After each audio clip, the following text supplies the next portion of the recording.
How to install Meta AI on Facebook. Hello everyone, welcome to this channel. I'm Emily and I'm here to help you out today. So without any delay, let's get started. So first of all, what you simply need to do is go to the Play Store application and search for Facebook. And here, as you can see, there's an option of update, which means we have the latest version of Facebook application on our device. So we're just going to tap on open and make sure that you're logged into your account. Now what you're going to do is tap on the profile at the top right corner of the screen and then tap on the scrolling and then tap on help center over here.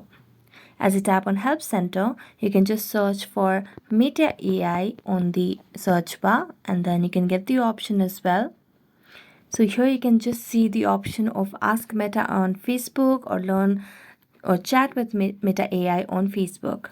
So you can just tap on any of these options and then here you'll be given the option of how you can tap on the Meta AI sign and then you'll be able to chat with Meta AI on Facebook.